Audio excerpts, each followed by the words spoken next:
Hey guys, it's Abby. Welcome back to the channel. Welcome if you're new. Today I'm going to do a get ready with me for this look right here. I talked about a strange medical problem that I've been having, nothing gross like graphic or anything. I talked about my moving plans and talked about Colourpop a bit. So if you want to know more about that or how I got this look, just stick around.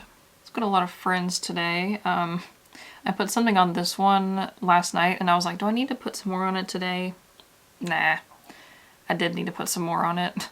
So thanks for joining me for my February Get Ready With Me. So every month I do a Get Ready With Me talking about just random stuff that I don't really want to fit in a different video and just like personal stuff that's been going on. This e.l.f. primer. So I opened it up the other day because I thought that like this is one of those airless pumps, so as you use it the thing kind of goes up. And I thought that it was messed up, so I opened it up to see how much was left. There was a ton left, and I fixed the little pump thingy in there, but then I couldn't get it back. Like, I messed it up again, and I couldn't get it back on, and it like exploded everywhere when I put the cap back on. So I'm trying to use it as much as I can.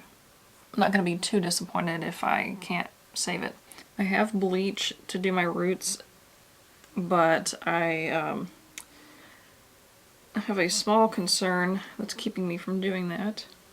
Is that better? Oh, that's a high ponytail. Okay. I like how I'm looking in the mirror, but I can't see myself. So I got a few topics for today's video. I'm going to talk about something with my ear, and then updates with my fiance, and then maybe at the end I'll talk about Colourpop because there's some new stuff that's came out. I did a video recently talking about why I don't sport them anymore, and there's been some changes that I really don't want to make a whole separate video about. So I'll talk about that toward the end because I feel like I'm going to get off on a tangent and then not be able to talk about anything else. These videos I really don't talk about what I'm going to be using, so I'll put everything in the description box and link it. Just a slight warning, I'm talking about medical things, and it's nothing gross or graphic. I'm not going to show any pictures. So I have this thing on my ear called a periauricular pit. Peri meaning around or in front of, I think, and then auricular means of the ear. So I'll show you on the side that it's not on, so you don't have to look at it, but it's like right here. It kind of looks like a piercing if you look at it up close, but it's never caused me any problems. Like sometimes, well, this is kind of gross, but it'll like, it'll feel funny, and then I'll go like that, and then like just a little bit of the teeny little bit of fluid comes out of it, and I'm like, okay, that's kind of weird.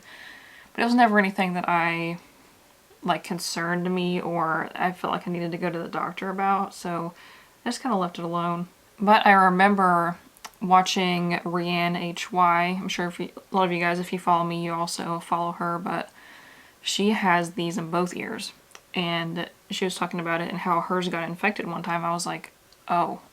And I started looking it up. I was like, well, I didn't know that was a possibility, so now I am aware of that. So the day before yesterday, my ear kind of felt a little bit funny. Like, I get pimples in my ears sometimes. It's a thing that happens.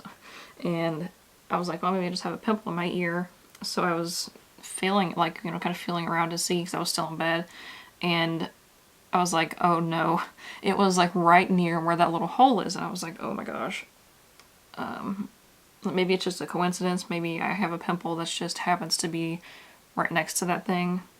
But nope, I am 99% sure that it is that thing that's like swollen, and which you can't even really see it because my hair like hangs down in front of it, which is good.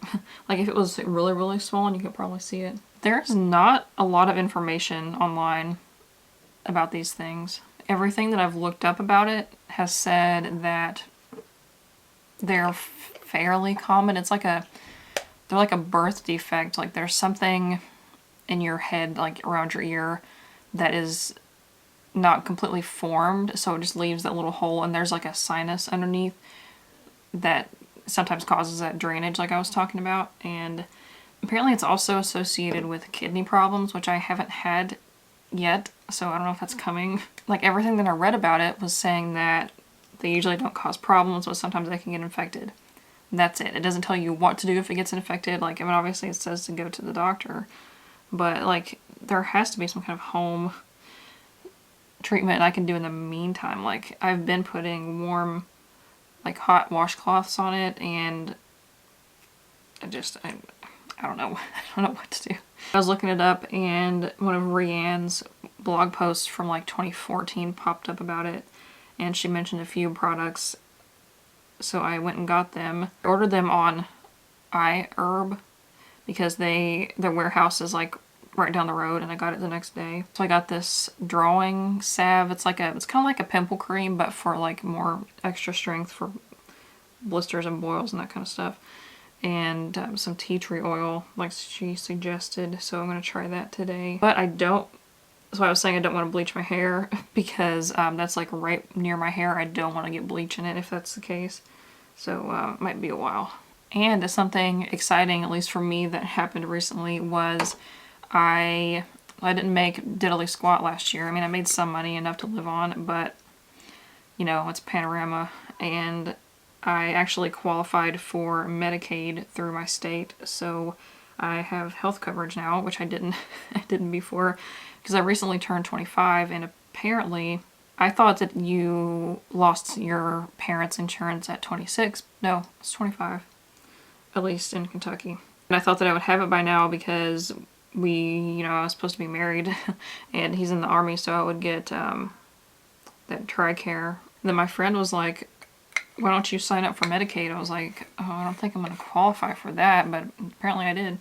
It was really weird. Like, I applied for it, and then it didn't give me a chance to accept. Like, I just kind of applied and see what I would qualify for, like if it would be a discounted health plan or something like that, and it was like, I just got through the application process, and it was like, boom, you'll get your cards in the mail. I was like, wait, what?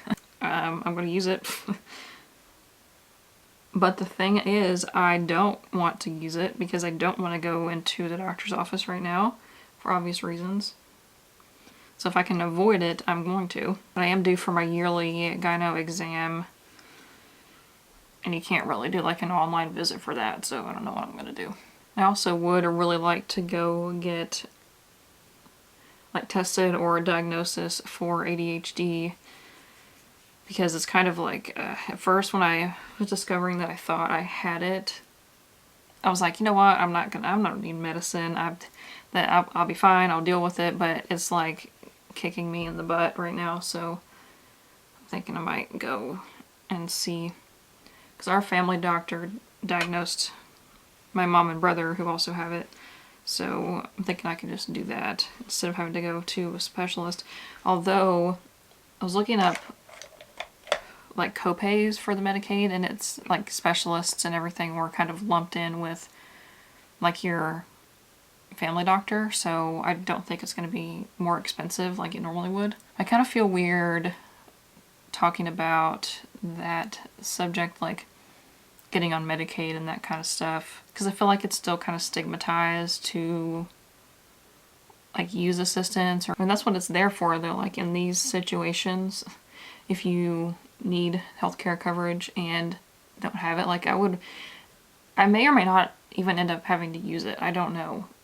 So I mean, if I have it and don't use it, great, but I hope I have it less than like 6 months, because segue into talking about my fiance, I don't want to jinx it, but he got word that he can apply for leave whenever. So if you're new to this series, my fiance is currently stationed overseas. He's not like deployed, he's stationed somewhere else, so I put way too much contour on because I wasn't paying attention. He's recently out of training, so normally when you're done with training, you'd come home, get your stuff, get your family together or whatever you gotta do, and then go off to where you're gonna be stationed. Well, he didn't get to do that because of, the thing. So they had a spike a couple weeks ago of cases in his base. It was mostly from like new people coming in from other bases, which they have to quarantine, and they've caught most of the cases at the quarantine level, and then they take care of it so the people aren't spreading it. But, and I didn't know this, but there are a lot of people who work on army bases that aren't like in the army, they're from whatever country it is or like the surrounding area, and they were bringing it in because cases were spiking in that area. And they really want him to stay there because he works hard and does what he has to do, and I guess other people don't. And they know, and his higher-ups know about our situation, that I'm trying to get over there, or we're trying to get married and stuff, and they're like, oh, you still want to bring her over here?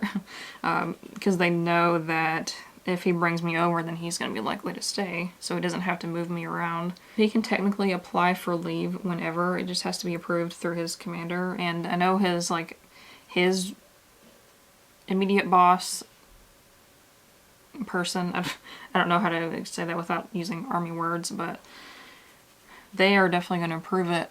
It's just up to like the boss man in charge of the whole thing to approve it. So we're hoping for like early summer, maybe. Maybe I'm just hoping for that. I don't know. He has no clue when he wants to do that because he's got a lot of family and people that he wants to see, which is going to be hard. He's been vaccinated, but everybody else hasn't. So, nobody in my family, and I'm pretty sure in his immediate family either, have been vaccinated. Just because it's going real slow over here. I don't even know anybody who's gotten their second round. I know people who have gotten their first, but I'm pretty sure that, well, I know right now to get into the United States, you have to have a negative test. I put that brush back and I was still using it. But I don't know how long that's going to be a thing, or if the vaccine card will be like a waiver for the test requirement. I really don't know. What I'm hoping is that their quarantine rule will be lifted by then, because well, he had a shared quarantine when he got there, so 3 people from totally different bases when they got there quarantined in the same, they had their own bedrooms, but they had to share a common room with the kitchen and stuff. I was like, no thank you.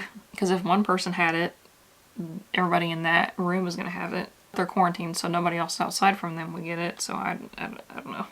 I've used this setting spray a ton and it's barely going down. So for a while there I was panicking and trying to get rid of stuff quick because I thought we were going to be moving soon, and then I was like, no, we're never going to be moving. It's I'm never going to go over there. It's whatever, don't worry about it. But now I'm like, oh shoot, this might be in a few months. Gotta start getting rid of stuff. So I own a business called Cruelty-Free Stitchery, and that is my only source of income right now. I mean, I do affiliate links on here and another website, but it's pennies, so it's not really much to live on. So I'm working on other things to do after that, but my huge dilemma the past several months has been what to do with Cruelty-Free Stitchery if I do end up going over there. And I struggled with it for a long time. I was like, I really don't know. Should I try to shut down and just kind of sell out of things and then not buy new stuff? Because I've been needing to basically keep most of the profit instead of reinvesting it. That has worked out pretty well so far. I haven't really had to order new supplies in a while. But I was like, well, should I just take everything that I have, make everything that I possibly can, and then put it all on sale or clearance or something to get rid of it faster? Or should I, which I really didn't want to do that because that's a lot of work and less money obviously if you put everything on sale. I wasn't sure if I wanted to keep it open and waiting, or just say get rid of it, close it out, close all my accounts and tell the state that I'm not operating anymore, and just, I don't know. But I think I figured it out, and since he's really only going to be over there for another year beyond what he's there now, it's maximum 2 years from now, he might be somewhere else, and I think what I'm going to do is just keep going. Business as usual, kind of. I mean, that's not going to be exactly like I would if he wasn't there, but I think I'm just going to keep going. Business as usual, keep trying to grow, because that was the thing that I was concerned about, because I was starting to build up a following on Instagram and TikTok, Facebook and all that, which I quit really advertising on Facebook because I hate Facebook, but that's another topic. I felt like not advertising and things this whole time was hurting my sales, which it obviously has. I was like, well, should I have been like advertising this whole time? Because I didn't really want to create too much business and then like let people down if I had to close it, you know? But even as of now, I still have people like knocking down my door about things that I sold forever ago. So I feel like I do have like a decent returning customer base. But I think I'm just going to try, for the most part, to continue as normal and keep going, like keep advertising, posting on social media. And then when the time comes, I'll start shutting it down, do like a moving sale or something, try to get rid of at least some things and make a little bit extra money. My problem recently has been, well, the ADHD is not helping, but my sleep schedule is so bad. When my fiance left, like when he flew from the States to where he's at now, it was like a 13, 14-hour flight and I stayed up with him the whole time and I didn't end up going to bed until like 7 a.m. our time, like Eastern time. And I basically been going to bed at like 5, 6, or 7 in the morning every day and then waking up at about 5 or 6 in the afternoon or in the evening when it gets dark. So like I'm literally sleeping all day and up all night, which is kind of good in the long run because I won't be jet lagged when we get there, but it's not good for me right now. So I don't know what to do. I thought that I was kind of getting a hold on it, like I was able to wake up a little bit earlier some this past week. But I was also like, I just started my period, so that makes you sleep a little more. But I am the heaviest sleeper. Like I don't recall many times, if any, that I've like woken up to something, like to a noise or somebody like trying to wake me up, which is great. You know, I've never, like very, very rarely have had problems sleeping, knock on wood. I had that when I was in high school. Like I would sleep so much. Well, I didn't have time then because I had to wake up really early to sleep late in the day. But I would come home from school, immediately take a nap, and then eat dinner, do my homework, and then go to bed again. But also a part of that, I think, was hypoglycemia, which I do obviously still have. But that was because I would come home and eat a bunch of candy or like cookies and stuff and then pass out because my sugar dropped. And I didn't know that was what was happening at the time or I wouldn't have done it. But now it's like that's not the problem. So I don't know what is the problem. And it could possibly be, you know, lack of exercise, not going outside. That seems logical. I think I'm going to use this Nostalgia palette from Ace Beauté. I don't know what shades I want to use. I'm drawn to the yellow, but that's like a safe, easy option. I kind of want to use this shimmery pink right here somehow. Maybe I will use the yellow. Just go for it. Along with the, I don't remember what I was talking about with the sleep thing. I just need to get back on track with that because I feel like I'm not really getting stuff done. Sleeping for 12 hours a day. Well, so it's not that I sleep for 12 straight hours. It's that I sleep for like maybe 8 or 9 hours and then I get really distracted in the morning because I absolutely refuse. You cannot make me put my phone on the other side of the room, okay? Like I am not gonna go to sleep with my phone on the other side of the room. It's gotta be right next to me, and in the morning I wake up and my brain starts going and there's things that I have to look up, there's things that I have to check, I have to track all the orders that I have open, check my emails, I have to do all that, and I think that is why I've heard some people with ADHD, if they have medication obviously, they will take it like before they even get out of bed. Because sometimes it's a struggle, like even just trying to get ready or, oh my gosh, making breakfast in the morning. I forget what I'm doing about 1,000 times before I actually do anything. Some days are obviously worse than others, but I know it's going to be a bad day if I'm walking around in circles before I've even made coffee. The reason why I brought up the ADHD stuff, the reason why I brought up the ADHD stuff was because I had started this other business called Type 9 Studio. And I had started it and I had made the domain and everything a while back, and I didn't really know exactly what I wanted to do with it. Okay, don't like this color, but I'm going to put it on that side so it's even and then cover it with another one. I knew that it was going to be digital something because I needed a job that I didn't have to have physical product like I do with Cruelty-Free Stitchery, because it's obviously hard to move to a different country with, you know, a business with product and things. I mean, it's possible, but expensive. And also I don't really want to deal with trying to have a business license and all that stuff in another country. It's hard enough to figure that out here in my own language. So I wanted something that I could do that was kind of passive and would, you know, let me work from anywhere. I wasn't sure what I wanted to do with it, and I finally fell into planners. Of course, in true ADHD fashion, I was a little bit late. I got it started and the website up in January, which I should have had it up in like December when everybody's buying planners. I just put, oh, dropped the brush. I just put a few things up on there to kind of see how it would go and how it would work, the website and everything. And I like the website. I want to tinker with it a little bit as I get more product on there. I only have a very, very small few things. I do have to be in the mood to make new designs for it. I have a lot of ideas. I just need the creative juice to make things. And the whole point of it though is, well, number one, to be like kind of ADHD focused and, you know, better for people who don't like you need structure but not too much. And then also not being fancy or frilly. Like if you've shopped for digital planners, you know that they're like way too fancy sometimes and it's like too decorative for what you want. You just want something simple. Oh, we're gonna talk about Colourpop. Wait a minute.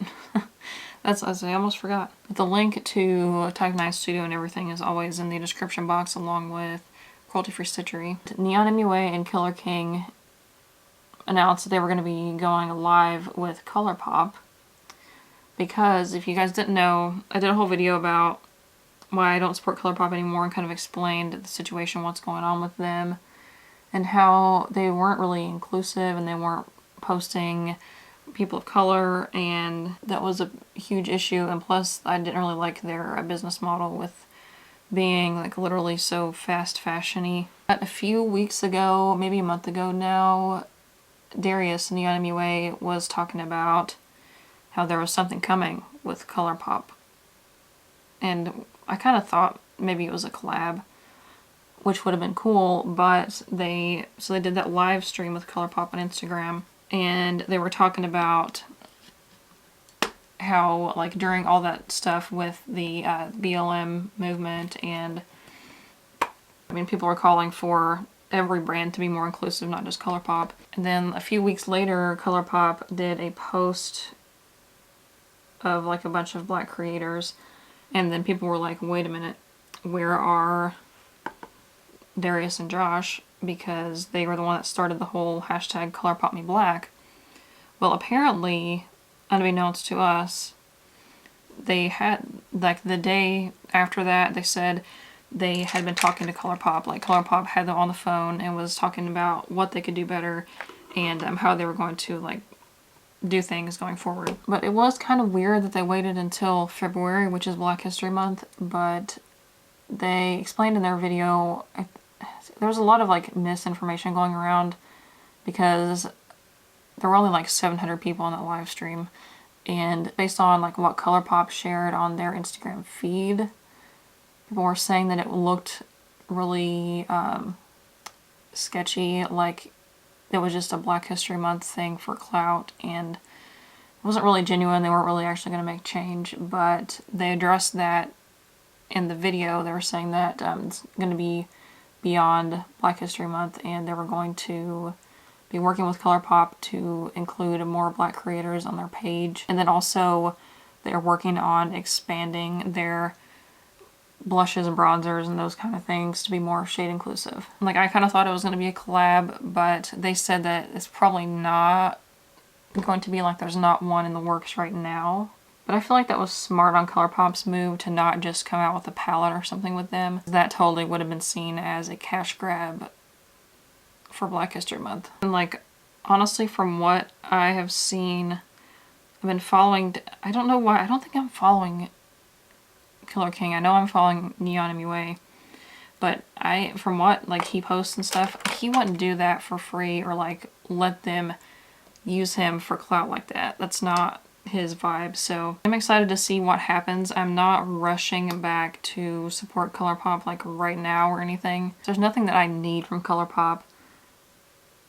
There's no collection that they could come out with that would make me want to run and buy their stuff. And I know this is probably going to get me in trouble, but most of the people that I've seen have a problem with how Colourpop is handling this are white, and they've been fighting for inclusion and representation with Colourpop for a long time.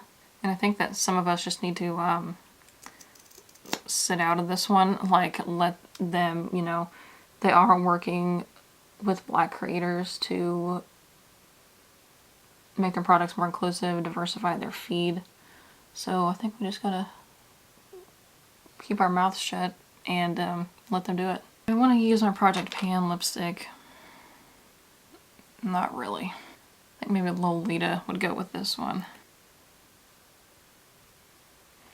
Yeah, I think that was a good choice. So there is the final look. I like the pink and yellow together. So I think final thoughts on Colourpop. I don't know where my line would be if I would want to buy from them again. There's just like so much other stuff that I could use anyways. I think if they actually do what they said and they're going to come out with more inclusive like face products and eyeshadow palettes and that kind of stuff that they're lacking right now, and actually make progress, then maybe.